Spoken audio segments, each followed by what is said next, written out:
Hi, I'm Peter Adamson, and you're listening to the History of Philosophy podcast, brought to you with the support of King's College London and the Leverhulme Trust. Online at www.historyofphilosophy.net. Today's episode, Reasoned Belief, Saadia Gaon. When you hear the word medieval, various things may leap to mind. Knights in shining armor, monks laboring in monasteries, peasants working in unrelieved squalor on feudal estates, lords and ladies eating huge chunks of meat without the aid of a fork. Productive interreligious dialogue, though, is probably pretty far down on this list. We tend to assume that such dialogue is a recent development made possible by today's more enlightened and tolerant attitude. Ecumenicism is in, persecutions and crusades are out, or at least we'd like to think so. But in these podcasts, I hope to persuade you to give up this prejudice about the medieval era. In due course, we'll see how Christian medieval thinkers writing in Latin drew extensively on Muslim and Jewish authors. For now, it's one reason I am weaving the story of Jewish medieval philosophy into the history of philosophy in the Islamic world, rather than separating it out as a story of its own. Especially in the Islamic medieval world, conditions were good for interfaith discourse and debate. For the most part, Muslims were happy for Jews and Christians to live peacefully in the vast swath of territory dominated by Islam. Admittedly, these other peoples of the book were subject to special conditions, such as higher taxes. This occasionally had the ironic result that Muslim rulers quietly discouraged members of other faiths from converting to Islam, because they needed the added revenue. One might compare the way governments nowadays are secretly quite happy for people to keep smoking, since it brings in extra funds through the cigarette tax. Of course, one shouldn't be blind to the hardships and oppression that were sometimes visited on non-Muslims. We'll see an extreme case of that when we get to the rule of the Almohads in Muslim Spain a few centuries down the line. Also, we should admit that interfaith discussion often took the form of vigorous refutation. For an example of that, you only have to wait a few minutes, since we'll discuss one in this episode. Still, there's an unanswerable case to be made that Jewish and Christian philosophers in the Islamic world creatively engaged with Muslim thinkers, and vice versa. Exhibit A in proving that case? A man who decided more than a few cases of his own. The judge, biblical commentator, linguist, and philosopher Sa'id ibn Yusuf al-Fayyumi, more commonly known as Saadia Gaon. The last part of his name indicates that he hailed from Fayyum in Upper Egypt. He was born there in 882, just a few years after the death of al-Kindi. As we'll be seeing, these two near contemporaries had a lot in common despite their different faiths. At the age of 23, Saadia left Egypt for Palestine, and 13 years after that, he moved to Iraq, where he was appointed the Gaon of the Jewish Academy in the city of Sura. Which raises the question, what is a Gaon? Well, the Gaonim were heads of the rabbinic academies in Babylon from the 6th to the 11th centuries. This means that Saadia was first and foremost a scholar of Jewish law, and thus an expert not only in the Hebrew Bible, but also the oral traditions collected in the Mishnah and the vast commentary of the Talmud, as we discussed last time. Saadia was a staunch defender of the value of these teachings in the face of the Karaites, the critics of the oral teaching whom we met in the previous episode, and he wrote works of refutation against them. This was only one of several controversies that consumed his energies. A dispute over one legal decision saw the local exilarch, a leader of the Jewish community in Babylonia, tried to remove Saadia from his post. Along with his expertise in law, Saadia was also a leading exponent of linguistics. He produced a much-used Arabic translation of the Hebrew Bible and the earliest surviving work of Hebrew grammar. It's appropriate that Saadia was such an expert on words, because in his philosophical writings, he was much influenced by the Islamic science of the word, kalam. He is often thought of not so much as a philosopher, but as a Jewish mutakallim, meaning an exponent of kalam. Since he seems especially close to the theologians known as the Mu'tazilites, who I talked about a few episodes back, you'll even see him called a Jewish Mu'tazilite. In this respect, he is comparable to the earlier Jewish thinker David al-Muqammas. It may seem amazing that these Jewish philosophers should have such intellectual affinity with Islamic theologians, but Saadia was not signaling his allegiance to the Mu'tazilites as such. For one thing, as I pointed out before, in the 9th century the Mu'tazilites were not yet a unified school or movement to which one could declare allegiance. They were rather independent-minded theologians arguing with one another from some shared assumptions. Furthermore, I read Saadia not so much as a Jewish Mu'tazilite, but as an intellectual magpie, who used all the materials available to him to mount a systematic, rational account of Jewish belief. It was the beliefs of his scriptures and of the legal traditions that claimed his allegiance. So, it's again appropriate that Saadia's main philosophical treatise should be called Kitab al-Amanat wal-I'tiqadat, the Book of Beliefs and Doctrines.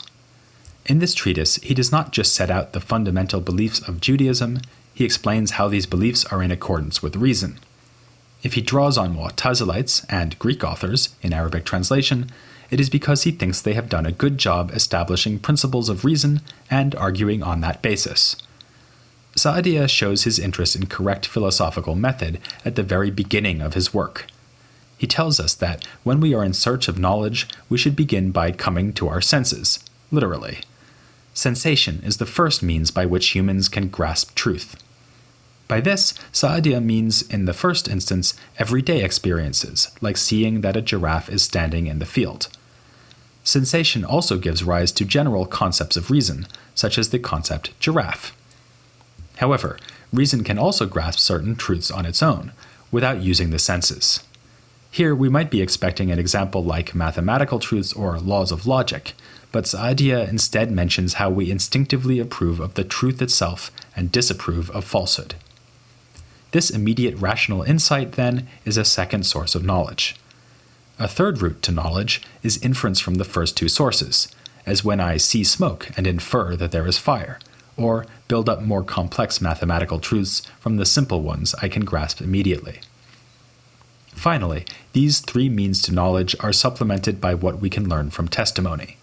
Here, as we might expect, Saadia is thinking above all of truths gleaned from religious texts, but it could also include more banal examples, as when you believe that Saadia lived in Iraq in the early 10th century because I just told you so. I think I forgot to mention that he died in 842. Take my word for it. Banal or not, though, Saadia seems to have strayed into more controversial ground with this fourth route to knowledge.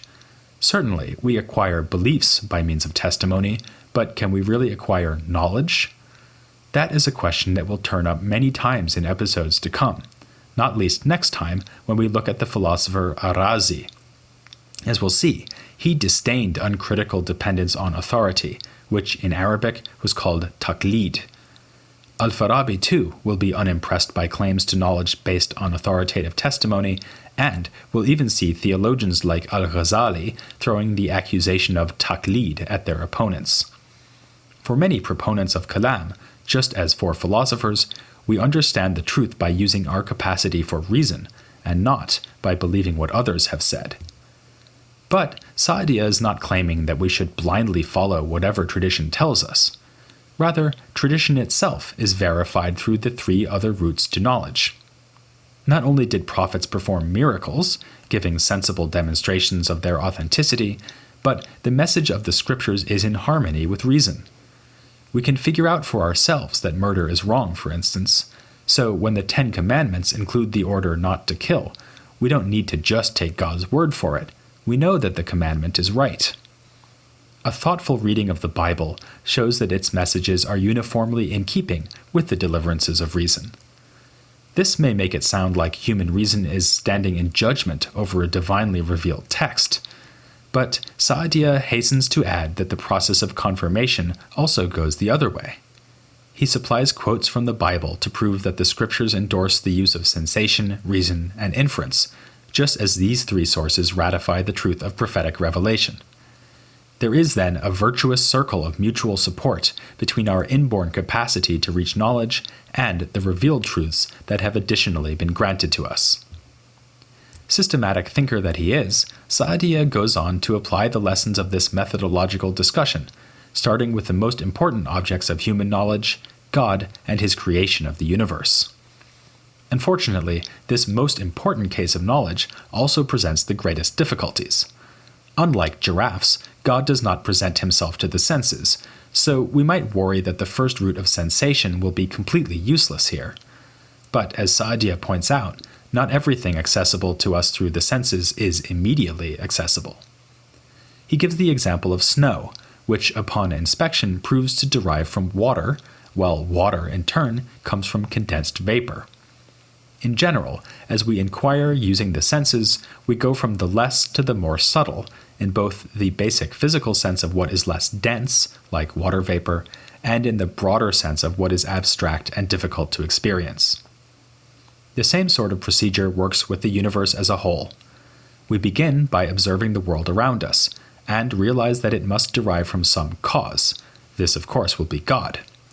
As with snow and water vapor, we begin with the senses, but come to accept the existence of something that cannot be sensed. At the risk of raining on Saadia's parade, we should consider a potential problem with his view before we steam on ahead. If God's existence is only inferred from what we can experience with the senses, then won't we remain completely in the dark as to God's actual nature? He will be simply an unknown principle, postulated to explain where sensible things came from. But this would be to forget the second source of knowledge, the immediate deliverances of reason. These can tell us several things about God and his relation to the world. Firstly, using nothing but reason, we can prove that the universe is not eternal.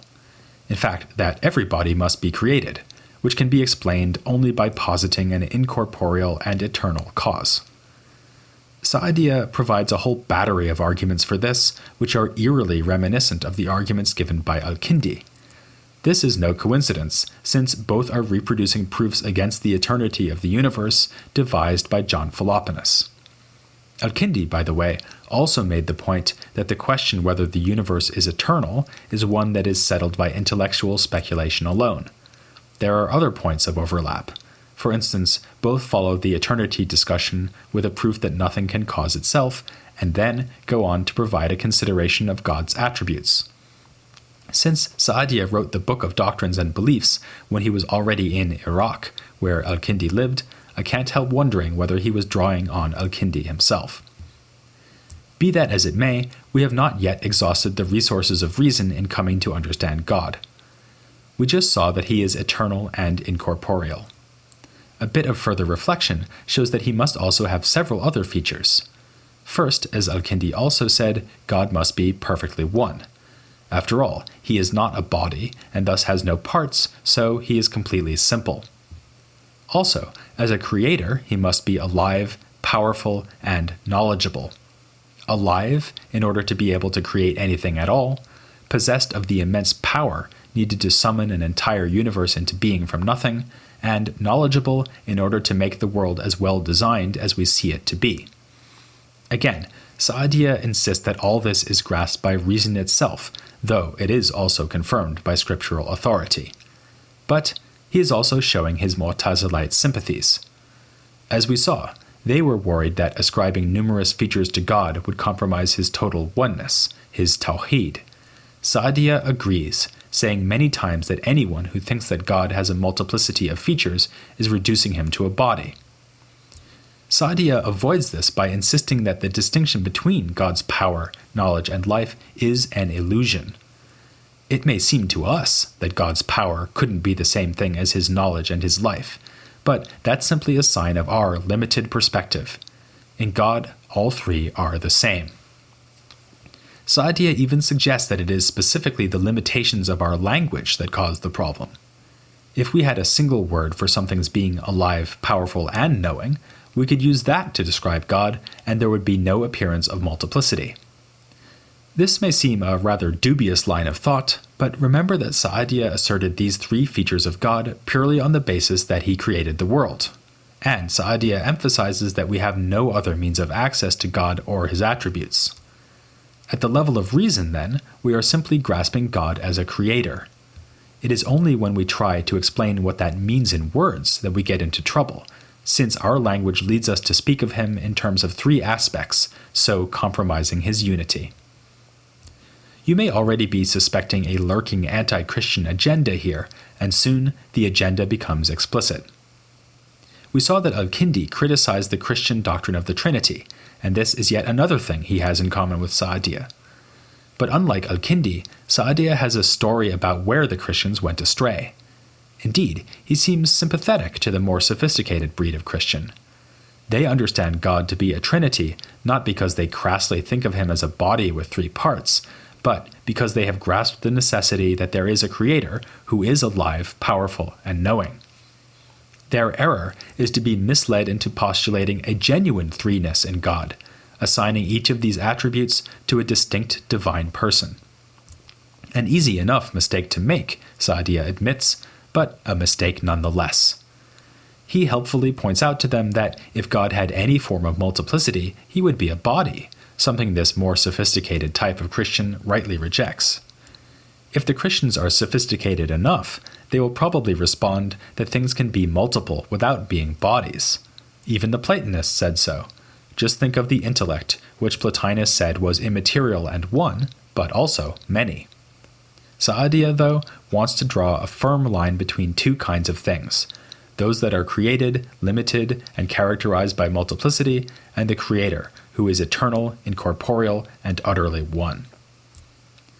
By now, you're hopefully beginning to see why people connect Saadia so strongly with Mu'tazilism. His insistence on divine unity, even in the face of the apparent diversity of God's attributes, looks like what we saw in thinkers like Abu Ludayl. But can we really think of him as a Mu'tazilite sympathizer if he doesn't also argue, as they did, that God must give us freedom over our actions if we are to be morally responsible for what we do? This is my cue to mention that Saadia also argues that God must give us freedom over our actions if we are to be morally responsible for what we do. Using Mu'tazilite terminology, he remarks that it belongs to the justice of God to give man the capacity to do what God has commanded and to avoid what God has forbidden. Saadia also adds a discussion of the divine foreknowledge problem, which we saw turning up in Augustine and Boethius, the gist of Saadia's remarks being that although God does know what I will do before I do it, his knowledge doesn't actually cause me to do what I do. Saadia borrows so heavily from the Mu'tazilites in these parts of his book of beliefs and doctrines that one could almost forget that one is reading a Jewish author, if it weren't for his constant allusions to the Bible as confirming his philosophical claims. Even his style of writing is typical of a kalam author. He often proceeds by listing possible positions on a given topic and then pedantically itemizing the ways that each of the wrong positions can be refuted. Paging through the work, you'll see him, for instance, describing Plato's ideas about the creation of the world, and then asserting that Plato can be refuted in no fewer than 12 ways, all of which Saadia will be more than happy to explain. This dialectical style of writing, where one advances by means of refuting all other theories to leave the true one standing at the end, will be a future of kalam writing for centuries to come. Yet, for all his borrowings from kalam, Saadia also looks back at the centuries of Jewish heritage that have come and gone. He sharply differs from Muslim theologians on a variety of points. For instance, Muslims believed that some provisions of the Quranic law were abrogated, which means that they were effectively repealed by a subsequent revelation. Some Jews also accepted the possibility of abrogation, but Saadia firmly denies it, insisting that God's law can never be overturned. One might suppose that this only stands to reason, literally, since we saw earlier that reason and God's commandments are in full accord. If the law and the deliverances of reason always agree, it seems that to change his law, God would have to go against reason. Things are a bit more complicated than I let on, though, because in fact, not all of God's commandments line up with things we can discover by reason. Saadia thinks that much of the Jewish law does simply endorse what reason can determine without revelation. But a whole class of laws, which are inaccessible to reason, are additionally laid upon the Jewish people. God's reason for this is to increase our happiness. For instance, laws concerning purification may seem arbitrary, but they encourage us to think little of our bodies and to concentrate on God. Or, the stipulation to keep one day as a Sabbath helps us by giving us respite from our labors and leading us to pray more than we otherwise would. Other laws offer additional specificity to a general rule of reason. For instance, reason tells us that man and woman should commit to one another and that stealing is wrong. But good luck using nothing but reason to discover the correct way to design a marriage ceremony, or figure out exactly when something counts as one person's property so that it will be theft if another person takes it. What Saadia is saying here is to some extent commonsensical. Think, for instance, of how the British drive on the left, whereas people in normal countries, like Germany and the United States, drive on the right. It stands to reason that you need to pick one side or the other to drive on, but which side you pick is an arbitrary matter. What Saadia adds to this observation is that the need for arbitrary stipulation in lawmaking leaves space for Scripture to lay down commands that are not simply establishing what reason would independently have affirmed. Of course, as a rabbinic Jew, Saadia would also grant this status to the legal judgments preserved in the Mishnah and Talmud. Thus, even Saadia recognizes that reason does have its limits. By giving humans the power of reason, God has bestowed upon us a tool by which we can discover most of what we need to know. But God goes further than that and reveals commands and laws we could not otherwise have known. Though Saadia is here trying to explain something about the Jewish law, the moral of the story applies to Islam and Christianity too. Philosophers of all three faiths were typically very optimistic about reason and its ability to discover the most important truths. That's what made them philosophers, after all. But many of them also carefully defined boundaries past which reason could not go, at least not without help in the form of revelation. Though that is the most common stance we'll find among medieval philosophers, some are more rationalist still. Soon we'll come to a famous example, the Muslim thinker Al-Farabi, who thought of religion as nothing but a user-friendly version of the truths discovered by philosophy. Before we get to him, we'll be looking at a thinker who is less renowned today, but downright notorious in his own age. His name was Ar-Razi, but his opponents usually contented themselves with just calling him the heretic. What did he do to upset them so much? All will be revealed next time, here on The History of Philosophy, without any gaps.